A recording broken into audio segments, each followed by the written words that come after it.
besar. Selamat menyaksikan ya teman-teman.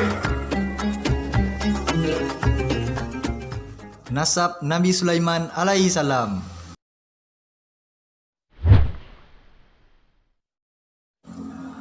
Sulaiman alaihi salam bin Daud alaihi salam bin Isai bin Obed bin Boas bin Salma bin Nahason bin Aminadab bin Ram bin Hezron bin Peres bin Yehuda bin Yakub alaihissalam bin Ishak alaihissalam bin Ibrahim alaihissalam. Kisah Nabi Sulaiman alaihissalam dan Ratu Bilqis. Ratu negeri Saba yang bernama Balqis sangat terkejut menerima surat dari Nabi Sulaiman. Ia kemudian membuka dan membaca surat itu yang berbunyi, "Dengan nama Allah yang Maha Pengasih lagi Maha Penyayang, surat ini adalah dariku, Sulaiman. Janganlah kamu bersikap sombong dan menganggap dirimu lebih tinggi daripadaku. Datanglah sekalian kepadaku berserah diri." Begitulah pembukaan dari surat tersebut. Setelah membaca surat itu, Ratu Balqis segera mengumpulkan para penasehat kerajaannya. Para penasehat cenderung menolak ajakan Nabi Sulaiman. Mereka berkata, "Kita adalah orang-orang yang memiliki kekuatan dan memiliki keberanian untuk berperang, namun keputusan tetap berada di tanganmu. Maka pertimbangkanlah hal-hal yang akan kamu perintahkan." Setelah menerima berbagai saran, Ratu Balqis ternyata tidak memilih jalan peperangan. Ia beranggapan bahwa Nabi Sulaiman mungkin iri dengan kekayaan yang dimiliki oleh negeri yang ia pimpin, sehingga Nabi Sulaiman ingin menyerangnya. Oleh karena itu, Ratu Balqis memutuskan untuk mengirimkan sejumlah hadiah kepada Nabi Sulaiman. Ratu Balqis ingin mengetahui apakah Nabi Sulaiman merupakan pemimpin yang serakah. Para penasehat kerajaan menyetujui keputusan Ratu Balqis. Hadiah itu berupa ratusan kepingan emas dan permata yang dibungkus dengan kain sutra. Utusan Ratu Balqis segera pergi dengan membawa hadiah tersebut untuk diberikan kepada Nabi Sulaiman. Setelah menempuh perjalanan berhari-hari, utusan Ratu Balqis sampai di istana Nabi Sulaiman. Nabi Sulaiman menerima utusan Ratu Balqis dengan baik. Namun beliau tidak mau menerima hadiah tersebut. Para utusan Ratu Balqis sangat takjub dengan keindahan istana Nabi Sulaiman. Mereka juga tampak keheranan dengan banyaknya pasukan Nabi Sulaiman, dan di antara barisan perang itu terdapat pasukan hewan dan jin. Mereka menyadari betapa kecilnya hadiah yang mereka bawa dibandingkan dengan kekayaan yang dimiliki oleh kerajaan Nabi Sulaiman. Para utusan Ratu Balqis itu kemudian pulang ke negerinya dengan membawa kembali hadiahnya. Setelah mendengar kabar dari utusannya, Ratu Balqis menjadi terpesona dan bermaksud datang untuk menemui Nabi Sulaiman. Ratu Balqis memutuskan untuk melihat sendiri kerajaan Nabi Sulaiman. Ia dan beberapa pengawalnya kemudian mempersiapkan diri untuk berangkat menuju ke istana Nabi Sulaiman. Mendengar kabar bahwa Ratu Balqis sedang menuju istananya, Nabi Sulaiman segera mempersiapkan penyambutan kepada Ratu Balqis. Maka diperintahkannya para jin untuk mendatangkan singgasana Ratu Balqis secara diam-diam ketika sang ratu sedang perjalanan untuk menghadap Nabi Sulaiman. Ketika sang ratu tiba beserta para pengiringnya, Nabi Sulaiman menyambutnya dengan menunjuk ke singgasana sang ratu. Nabi Sulaiman berkata, "Seperti inikah singgasanamu?" Ratu Balqis merasa heran dan bertanya-tanya dalam hatinya, bagaimana mungkin singgasananya bisa berada di istana Nabi Sulaiman, padahal ia yakin bahwa singgasana itu berada di istananya ketika ia pergi meninggalkan negerinya. Di tengah keheranan tersebut, Ratu Balkis diantar masuk ke dalam sebuah ruangan yang sengaja dibangun untuk menyambutnya. Lantai dan dinding-dindingnya terbuat dari kaca bening dan berkilau. Ratu Balkis mengira bahwa ia sedang berada di atas sebuah kolam air, dan ia segera mengangkat kain bajunya agar tidak basah. Nabi Sulaiman berkata kepadanya, "Jangan takut, engkau tidak sedang berada di atas kolam air.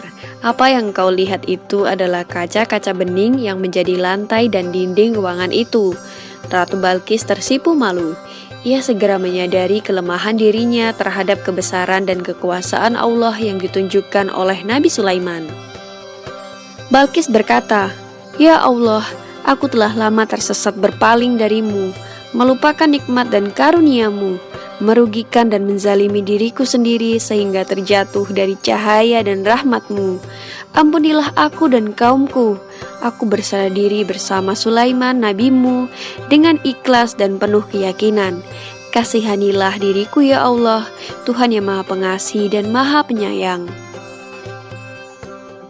Demikianlah Ratu Balkis akhirnya menikah dengan Nabi Sulaiman, dan kerajaan Sabah dengan kerajaan Sulaiman akhirnya disatukan. Mereka pun hidup bahagia sampai akhir hayatnya.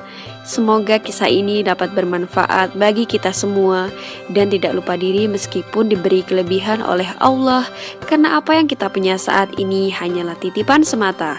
Amin ya rabbal alamin. Kebijaksanaan Nabi Sulaiman alaihissalam. Nabi Sulaiman adalah salah seorang putra dari Nabi Daud alaihissalam. Sejak ia berusia 11 tahun, Nabi Sulaiman sudah menampakkan tanda-tanda kecerdasan, kepandaian berpikir, serta ketelitian di dalam mempertimbangkan dan mengambil suatu keputusan.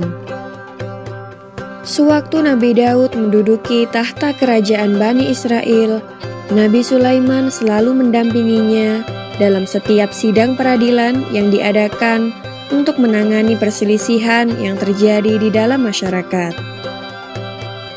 Ia sengaja dibawa oleh Nabi Daud menghadiri sidang peradilan untuk mendampingi dan menyiapkannya sebagai putra mahkota yang akan menggantikan Nabi Daud memimpin kerajaan. Karena memang Sulaimanlah yang terpandai di antara sesama saudaranya yang lebih tua. Suatu peristiwa yang menunjukkan kecerdasan dan kewibawaan Nabi Sulaiman terjadi pada salah satu sidang peradilan yang ia turut menghadirinya. Dalam persidangan itu, 2 orang datang mengadu meminta Nabi Daud mengadili perkara mereka. Salah satu dari mereka mengaku bahwa kebun tanamannya telah dimasuki oleh kambing ternak tetangganya di waktu malam, yang mengakibatkan tanamannya rusak dan mati. Padahal kebun tanaman itu sudah dirawat begitu lama hingga mendekati masa panennya. Tetangga yang diadukannya itu juga mengakui bahwa memang hewan ternaknya lah yang merusak kebun tetangganya itu. Dalam perkara tersebut, Nabi Daud memutuskan bahwa sebagai ganti rugi yang diderita oleh pemilik kebun yang mengakibatkan tanamannya mati, maka pemilik kambing itu harus menyerahkan binatang ternaknya kepada pemilik kebun sebagai ganti rugi yang disebabkan oleh kelalaiannya dalam menjaga binatang ternaknya. Namun pemilik hewan ternak merasa kurang puas akan keputusan yang dibuat oleh Nabi Daud itu. Nabi Sulaiman juga menganggap keputusan ayahnya kurang tepat. Berkatalah ia kepada Nabi Daud, "Wahai ayahku, mohon maaf sebelumnya. Tapi menurut pertimbanganku, keputusan itu seharusnya berbunyi demikian. Berikanlah hewan ternaknya kepada pemilik kebun yang telah mati tanamannya, dan ia juga dapat mengambil hasilnya untuk keperluannya. Sedangkan kebun yang telah mati itu juga diserahkan kepada pemilik hewan ternak untuk ditanami kembali sampai keadaan asalnya. Kemudian masing-masing menerima kembali miliknya.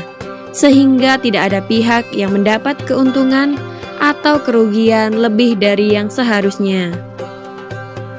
Keputusan yang diusulkan oleh Nabi Sulaiman itu diterima baik oleh kedua orang tersebut, dan orang-orang yang menghadiri sidang itu merasa kagum terhadap kecerdasan dan kepandaian Nabi Sulaiman walaupun masih muda usianya. Tapi ia telah menunjukkan kematangan berpikir dan keberanian mengeluarkan pendapat walaupun tidak sesuai dengan pendapat ayahnya. Demikianlah kisah Nabi Sulaiman alaihissalam yang adil dan bijaksana sejak kecil. Wafat dan kemujizatan Nabi Sulaiman alaihissalam.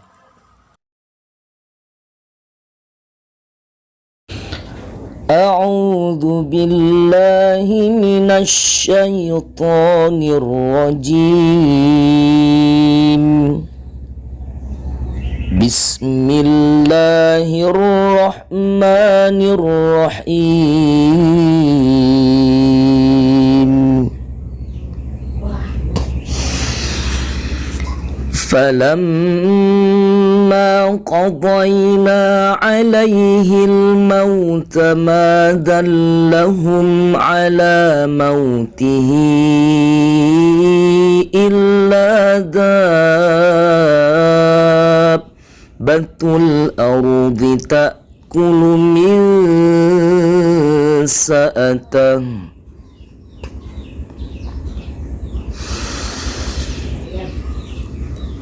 فلما خر تبينت الجن أن لو كانوا يعلمون الغيب ما لبثوا في العذاب المهين. Artinya, maka ketika kami telah menetapkan kematian atasnya Sulaiman, tidak ada yang menunjukkan kepada mereka kematiannya itu, kecuali rayap yang memakan tongkatnya. Maka ketika dia telah tersungkur, taulah jin itu bahwa sekiranya mereka mengetahui yang gaib, tentu mereka tidak tetap dalam siksa yang menghinakan. Quran Surah Saba ayat ke-14. Ibnu Jarir dan Ibnu Abi Hatim meriwayatkan dari Ibrahim bin Tahman, dari Atha bin Sa'ib, dari Sa'id bin Jubair dan Ibnu Abbas, Nabi SAW beliau bersabda, setiap kali Nabi Sulaiman selesai mengerjakan salatnya, ia selalu melihat sebuah pohon yang tumbuh di depannya. Lalu ia bertanya, siapa namamu? Dan pohon itu pun memberitahukan siapa namanya. Kemudian Sulaiman bertanya lagi, apakah kegunaanmu? Apabila pohon itu menjawab untuk tumbuh besar, maka Sulaiman akan menumbuhkannya. Dan jika pohon itu menjawab untuk obat, maka ia akan menanamkannya. Lalu, pada suatu hari, ketika ia selesai dari sholatnya, ada sebuah pohon yang tumbuh seperti biasa. Lalu ketika ditanya, siapa namamu? Pohon itu menjawab, Qarub. Dan ketika ditanya lagi, apakah kegunaanmu? Pohon itu menjawab, untuk meruntuhkan bangunan ini. Maka Sulaiman pun menyadari bahwa saat itu adalah saat kematiannya. Lalu ia berdoa, ya Allah, sembunyikanlah berita kematianku ini dari bangsa jin, agar manusia menjadi tahu bahwa jin itu tidak memiliki ilmu tentang alam gaib. Kemudian pohon tersebut oleh Sulaiman dibuat menjadi sebuah tongkat untuk menjadi sandaran tangannya saat ia wafat. Lalu ia pun diangkat nyawanya saat masih berdiri. Saat seperti itu hingga 1 tahun lamanya. Bangsa jin yang melihatnya berdiri seperti itu tidak mengetahui bahwa Sulaiman telah meninggal dunia, dan mereka masih saja bekerja untuk Sulaiman. Setelah 1 tahun berlalu dan tongkat yang dijadikan sandaran oleh Sulaiman dimakan oleh rayap, barulah diketahui bahwa Sulaiman telah wafat. Sejak saat itu bangsa manusia pun mengetahui bahwa bangsa jin tidak tahu menahu tentang ilmu gaib.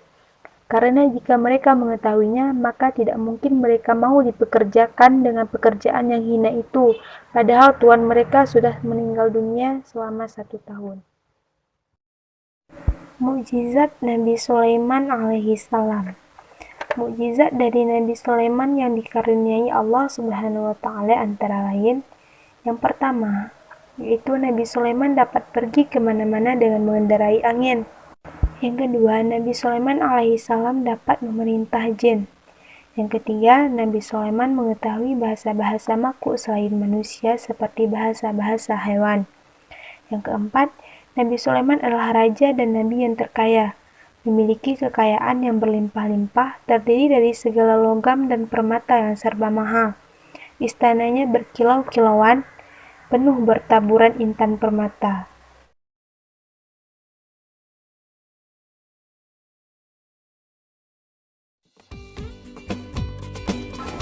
Nah, cukup sekian penampilan video dari kami. Semoga bermanfaat ya teman-teman. Jangan lupa di subscribe, like, share, dan komen ya teman-teman.